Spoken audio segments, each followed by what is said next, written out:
ఆ ధనవంతుడైనటువంటి వాడు ఎప్పుడూ కూడా మృత్యుముఖంలో ఉన్నటువంటి వాడు ఎలా కొత్త కొత్త కొత్త కొత్త ఉడికిపోతూ బాధపడిపోతూ ఉంటాడో అలాగే ఆ ధనం ఉన్నటువంటి వాడు అగ్నికి భయపడుతూ ఉంటాడు. అగ్ని అంటే చటుక్కున ఏదైనా ఆపద సంభవించింది అనుకోండి, ఓ ప్రమాదం సంభవించింది అనుకోండి, తన ఐశ్వర్యం అంతా నశించిపోతుందని భయం, అగ్ని వలన భయం.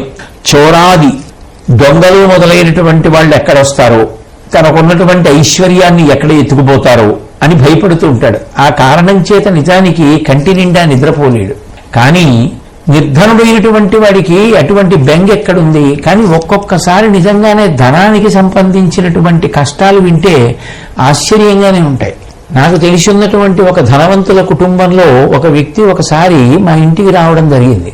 మా ఇంటికి వచ్చినటువంటి ఆ వ్యక్తి మా ఇల్లు చూసి నాతో అన్నారు, అబ్బా ఇట్లాంటి ఇల్లుంటే జీవితం ఎంత సుఖశాంతులతో ఉంటుందండి అన్నారు. నేను కొంచెం ఆశ్చర్యపోయాను.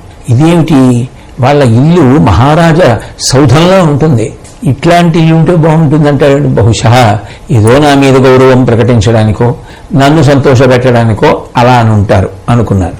అని ఏం మీ ఇంటికి లోటేమండి అన్నాను. అంటే ఆయన నాతో అన్నారు, ఆ ఏమి ఇల్లు అండి, అంత పెద్ద ఇంట్లో ఎవరెక్కడున్నారో తెలియదు, మనిషికి మనిషి కనపడరు, మనిషికి మనిషి మాట్లాడుకునే అవకాశం ఉండదు, ఏదో ఎప్పుడో ఏ పని మీదో ఇట్నుంచటో అట్నుంచిటో వెడుతున్నప్పుడు ఎప్పుడో ఒకరికొకరు కనపడటం. ఇట్లాంటి ఇల్లు అనుకోండి, హాయిగా మనుష్యులందరూ ఒకరికొకరు కనపడుతూ ఉంటారు.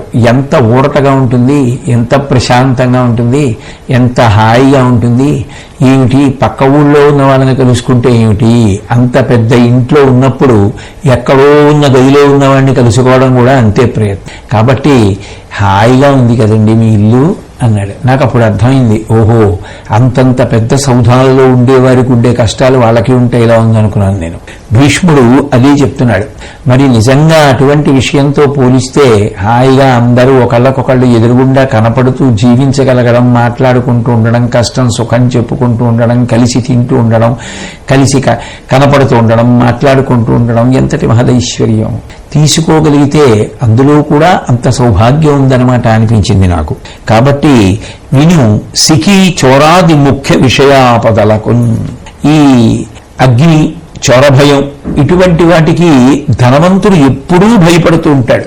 ఇక నిర్ధనుడు అంత భయపడడానికి ఆయన దగ్గర ఏముందని, అయ్యో ఇది పోతుందో అది పోతుందో అని బెంగ పెట్టుకోవడానికి ఏమీ లేదు. కాబట్టి హాయిగా ఆయన ప్రశాంత చిత్తంతో ఉంటాడు.